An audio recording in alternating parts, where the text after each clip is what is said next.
All right, guys, Cody here. I hope everyone is safe and well wherever you are in the world. I wanted to touch base. I got a little bit of downtime, and so I made a couple of videos. And this one in particular to the aspiring DS agents out there. I had a couple questions come through, and I wanted to respond to them. The first question is I'm going to kind of catapult on that and add something to it. But the first question is, if the foreign embassy is attacked in the U.S., would the U.S. Would that embassy or would that country send troops to the U.S. to defend it? And the answer is no, absolutely not. There's no way that any other country in the world will send their troops to defend an embassy or a consulate on U.S. soil. I get where the question's coming from, because we send troops to defend our embassies, in particular in Iraq recently, in Afghanistan. It happens. And if in a place in the world where we need it, we would send, either a MSAL, which is a Marine Security Augmentation Unit, that's part of the Marine Corps Embassy Security Group. But they would roll in, likely commercial flights. They would blend in with the populace, at the airport, and then they get picked up and then defend the consulate. So it's a little different than actually troops being deployed outside or on top of the freaking buildings, which they might be. But and then of course you send fast teams, or in the case of Iraq, they talked about sending an 82nd Airborne. But that doesn't happen. That won't happen in America. And America wouldn't do that the U.S. wouldn't do that in a foreign country that is kind of a first world country. Wouldn't send, the 82nd Airborne to the embassy in London. We might send that MSAL, because that MSAL, again, shows up generally on a commercial flight in civilian clothes, and they blend in. And all of a sudden they're at the embassy and they have freaking weapons and they're ready to protect the embassy or consulate. We had an MSAL in Erbil. There were tons of threats of attacks in Erbil. We were actually attacked in Erbil. If you read the book, you know that. But the MSAL came, and they just rolled up together, but in civilian clothes. And then there's ways to get weapons to them, like diplomatic pouch, which is a story for others to ask questions about if you want to know about diplomatic pouch. So no, that wouldn't happen. So the responsibility for the security of an embassy in a foreign land is up to the host nation. So what that means is foreign embassies in the U.S., the U.S. has a responsibility to protect foreign embassies in the U.S. There's a number of ways they can do that. They can do it with local police, the State Department at least one of our embassies, I think it's Turkey, it might be India, I forget, but provides State Department security guards, not special agents, but security guards. Generally, local police will be assigned to protect some embassies. It all depends on threat level. There's a number of factors, but ultimate responsibility comes to the U.S. And how the U.S. does it is there's a number of ways. But DS, the State Department has an office called the Office of Foreign Missions. The Office of Foreign Missions is basically the official liaison to, guess what? The foreign missions, the foreign embassies. The State Department, the Diplomatic Security Service, is the law enforcement liaison. They don't work for the Office of Foreign Missions. They actually work for a headquarters office called PL, Protective Liaison. And they're actually not in the headquarters building on Lynn Street. They're in a different office, I think near Embassy Row. So it's a pretty good gig. You don't have to be in the headquarters building if you decide to get it. It's called Protective Liaison, PL. And they are the liaison in D.C. to all these different embassies. And then at field offices, you have DS special agents that I talked about in other videos that have collateral duties. One of the collateral duties is being a PL agent. So you're assigned to a field office, but the PL office in D.C. works with you so that you can handle any issues at the consulates in whatever city you're in. So in Houston, we have the Chinese consulate. We had the Mexican consulate. We had several consulates. In San Diego, we have the Mexican consulate and a couple others, but we hardly heard from them. And so you're the security, the DS agent would be the security liaison, the law enforcement liaison. So what that means is you would obviously communicate with them if there's any security needs or things that they're not being met. I don't mean like needs like, hey, our fence isn't big enough. That's on them. That's on them. But if the city, doesn't allow them to build a fence on the freaking sidewalk or something, and they need contacts in the city with the local, then you might help them. You don't have to, but you might help them, facilitate that. But generally, they'll have a relationship with the local cops, but it's always a relationship with a DS agent in the field office. And you will facilitate relationships with, you name it, local cops, state cops, the sheriff's office. If they have a president or a VIP coming to town, you could be involved in protecting them. If they're not the level where the DS agent where the DS office would have a protection detail, you could facilitate some of the intelligence reporting from the local police. There's a number of things that you could do to help them. But basically, you're a facilitator and you're a communicator with them. And you get invited to these events. I went to the event in Houston.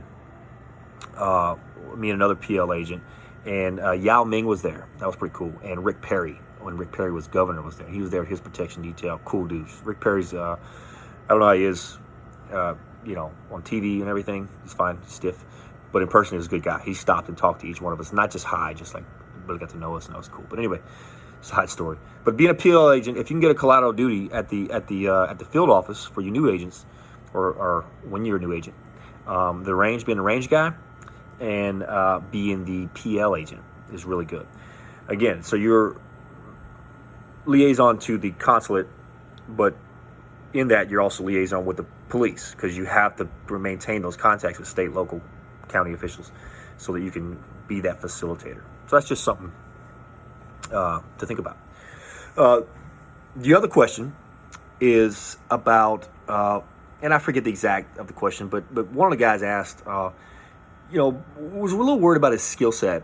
And, when you get to an embassy, if you're only there for 2 years and you finally develop your skill set, then you have to leave, and what if you don't, you come from obviously a field office and you don't really have that security management skill set. You get some basic security training. It's called BRSO, Basic Regional Security Officer course. What if you don't have that? Well, the way generally, and it's not always, generally there's, let me say this.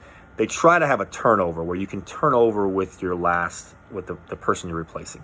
I would say more times than not, but a lot of times it doesn't happen. I was fortunate in Vietnam. I had a weak turnover. That said, just about every office has at least 2 people. If there's not, they do try to make sure there's a turnover. It's a small office and there's one, they try to make sure there's a turnover. Not always the case. In which case, if there's not a turnover, you basically brief each other back and forth probably these days via Zoom, but back in email. But if there's 2 of you, then what will happen is your rotations will be off. So say the regional security officer rotates in July and, you get there in April, well, then you have those 4 months with that regional security officer. And he or she's going to be pretty prepped up on what the assistant regional security officer is doing. And a good security office, in my opinion, is the regional security officer will handle the top line issues, handle your executive suite, handle all the big stuff. And he'll let you run, he or she will, I say he because I've worked for he most of the time. But he'll let you run the day-to-day operations oftentimes. And of course, if you got to check in with him, particularly when you're learning, you'll do that. So I wouldn't be so worried about the skill set and not knowing a lot, because there's going to be some type of knowledge there, especially when you're a new agent. They're not just going to take you and send you to a post where there's no turnover. Again, those posts where there's only one person, that's going to be an experienced agent. It's likely going to be an FS3 that's probably been at least 1 RSO tour, maybe 2. So that question, I use the word catapulted, but made me think of another thing, because a lot of guys and girls ask about MSD. And now, high threat operations. I've been talking about high threat tactical for a long time, and they ask about which one. I actually joined, and I was really pumped on MSD. And I never did it, and I told you why before, the selection process.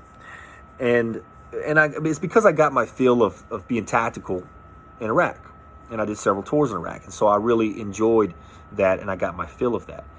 But I joined to be MSD and to be a law enforcement agent and to investigate. And what ended up happening was I got overseas and I did the security management work, I was like, this is fucking nice. They pay all my bills. Not your credit card bill, but they pay your basic bills. Your housing, your kids' school, all your furniture, your internet, your TV, and then you're just banking all that money. And so that's pretty good. And you get to attend these kind of fancy parties, and that's pretty good too. If you have a wife or a husband that likes that stuff, then that's good. But there's a lot of shit that happens at embassies that's pretty fucking funny and pretty good time. When you're at an embassy, you're like the local sheriff. You don't walk around patrolling, you don't wear a uniform, but just about everything comes to you. Literally, people will complain about their neighbor's dogs barking, and you're like, well, that's not an RSO issue. That's for the GSO, the General Services Officer. But I want to share a few experiences that I had at the consulate, and I think I have a couple. This is all I'm going to do strictly Vietnam. So I was in China for a little while for a 3-month tour. Of course, I had my Iraq tours, but that was just a complete anomaly. But in the Vietnamese embassy, in my 2 years there, I had a North Korean ram the gate, try to go through the gate and then climb the wall to get into the consulate. The guards and the local police stopped him. The Vietnamese fire department, if you read my blog, it's on my website, codyperron.com. The Vietnamese fire department tried to land a helicopter on one of our offsites when they used real freaking fire to do a drill so they could show off to the community that they're prepared for fires, because 10 years prior, hundreds of people died in a fire. That might sound like something small, but when you're landing a helicopter on a building that doesn't have a helicopter pad with a helicopter that can't land on a helicopter pad anyway, and you have real fire while they don't allow you to evacuate the building. We did because we're diplomats, but others weren't allowed. Vietnam locals, hey man, they run that country. So anyway, that was chaos. We had the FBI that came to do some cross training, and an analyst found a listening device in her room, and she came to me with it, and there was an investigation that ensued, and I was fucking followed for weeks after that. I didn't do anything special. I was just the guy that they reported to, and I reported back, but they followed me. I flew around with the Consul General to POW MIA sites. How badass is that? If you're a history guy, if you're a military guy or girl, hey, that's pretty cool. I was her security detail, but she was so cool. We just went and hung out, and I think I had a little bit of rice wine while I was out there because they all wanted to have lunch. They wanted to drink rice wine, and I'm not one to turn down rice wine. Senator Patrick Leahy came out to Vietnam, and although he didn't, he's not part of the executive branch, and therefore doesn't really rate a protection detail. DS headquarters asked if we could protect him because at the time he was president pro tempore or whatever the fucking term is, something like that. He was like 4th in line for the presidency. It's like, Cody, why don't you fly out to Da Nang and stay in a nice 5-star hotel and just go hang out with this guy and his team and 3 other congressmen?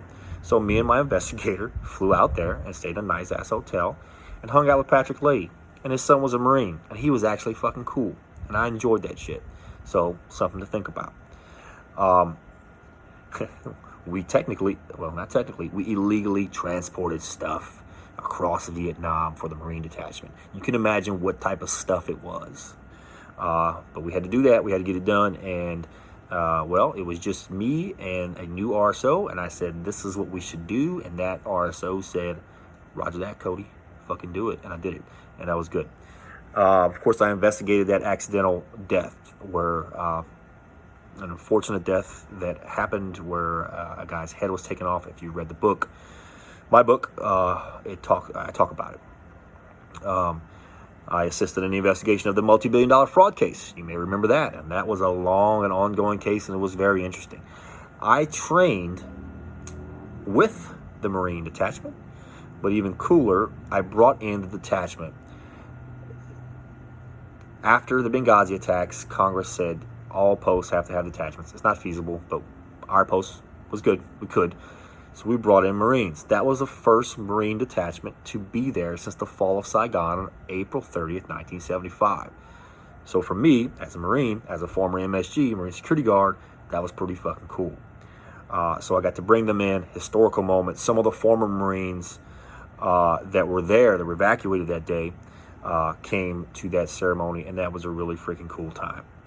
One of which I plan on having on the podcast, and for those of you that have watched my videos. I'm still working on the podcast, getting a few people out there to do it. So anyway, those are some examples. Those are very short examples. This video is already going long. I have more, but those are some of the things that I think are pretty cool that you get to do at these posts. Day to day, hey man, it's kind of mundane. But guess what? You get a 9 to 5. You get to live in a cool country, go experience, you travel. I was in Vietnam. I could travel to Thailand. I could travel to the Philippines. I could travel to Cambodia and Laos, and I did. And it was a great time. And it's cheap and all that. So those are some of the examples. At the end of these, I usually talk a little bit about what I have going on. And to that, I say I have an audiobook. I have an actual hard book. And all of that can be found on my website, codyperron.com. CODYPERRON.com.